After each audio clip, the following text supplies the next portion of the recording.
নমস্কার, সবাই কেমন আছেন? রিতার লাইফস্টাইলে সবাইকে স্বাগত জানাই আবার একটা নতুন ভিডিওতে।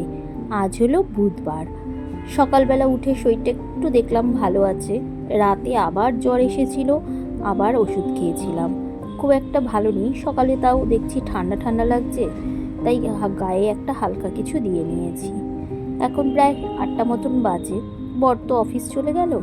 আমি ভাবলাম এই যে দুদিন আগে জামা কাপড়গুলো কেচেছিলাম ওগুলো আমার ভাঁজ করা হয়নি, কারণ শরীরটা ভালো ছিল না কালকের। আপনাদের তো ভিডিও দিয়েইছি, ওষুধ এনেছি, খেয়েছি, কালকের কোনো কাজ হয়নি।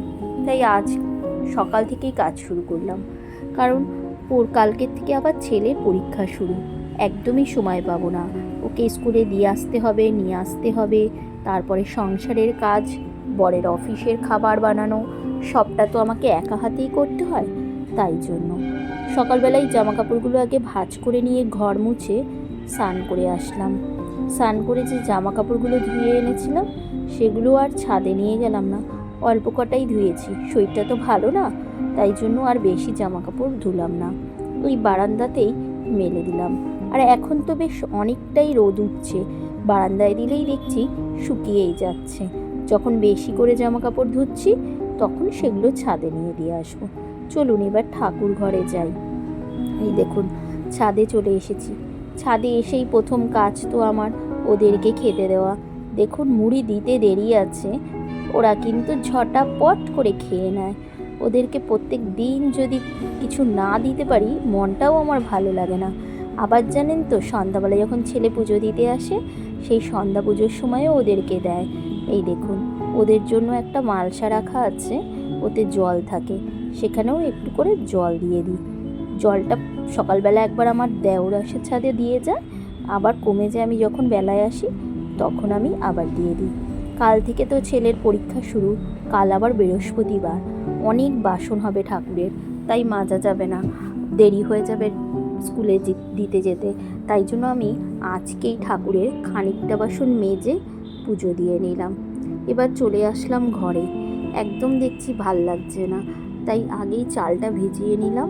আর লোটে মাছটা সকালবেলাই বের করে রেখেছি, যে আজকের একটু লোটে মাছ রান্না করব বলে।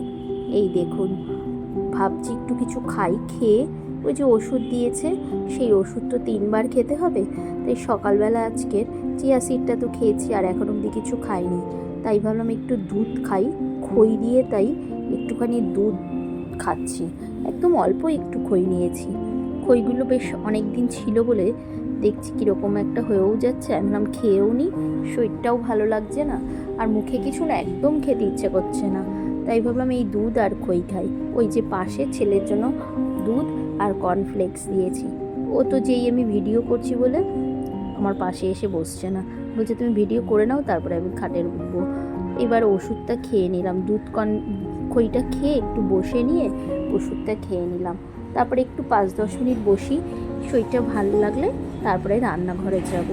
আজকে সব কাজকর্মগুলো করে নিলাম, কালকের থেকে তো সময় খুব কম, তাই জন্য এবার রান্নাঘরেই চলে এসে মাছটা ধুয়ে নিয়েই রান্না বসিয়ে দিলাম। কারণ এখন ওষুধ খেয়েছি, শরীরটা ভালো লাগছে, তাই ভাবলাম কাজকর্মগুলো করে নিই, না হলে আবার হঠাৎ করে শরীরটা খারাপ হলে তখন আর কাজ করতে ইচ্ছা করবে না।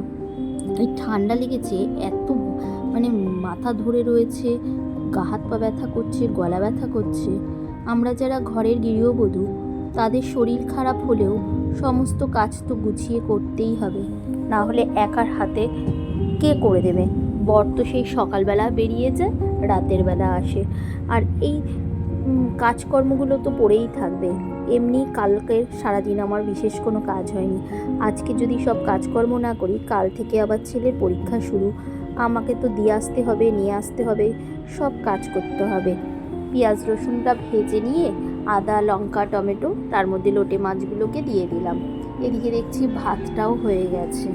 বিশেষ রান্না করব না, কালকের একটু পাবদা মাছ আছে, কালকে রাতে তো খাইনি, সেই মাছটা না থকে গেছে। বর খেয়েছিল আর ছেলে খেয়েছিল। লোটে মাছটাকে বসিয়ে দিয়ে ভাতটা নামিয়ে নিলাম। এবার দেখছি কটা বাসন পড়েছিল সেগুলোকে আমি ধুয়ে নিই।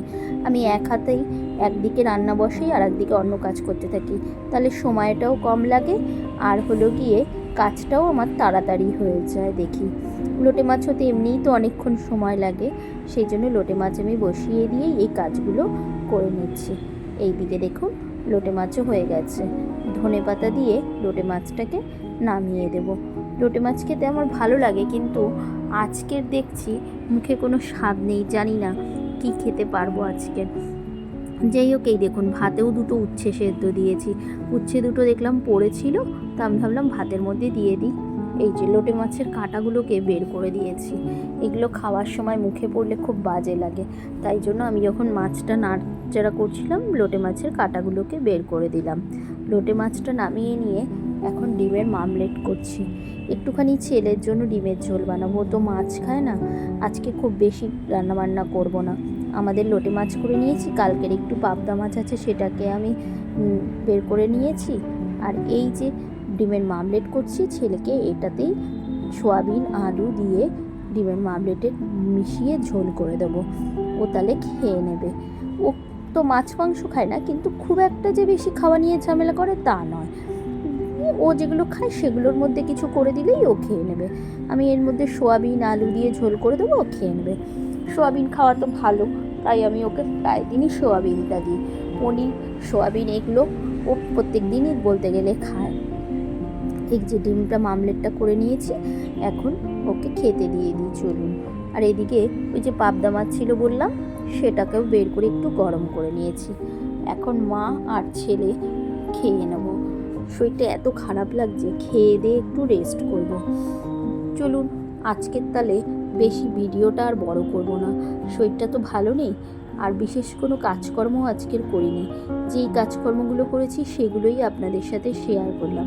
এই দেখুন ছেলের জন্য ভাত বেড়ে নিয়েছি, পাশে আমার জন্যও নিয়েছি, ওই যে উচ্ছে সেদ্ধটা নিয়েছি। আর ছেলেকে ওই যে ডিমের মামলেট করে সয়াবিন আলু দিয়ে যে ঝোল করেছি ওটা দিয়েই বেড়ে দিয়েছি।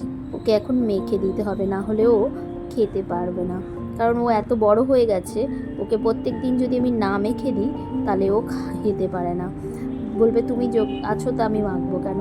তবে চলুন আজকের ভিডিও এখানেই শেষ করি, আবার একটা নতুন ভিডিওতে দেখা হবে।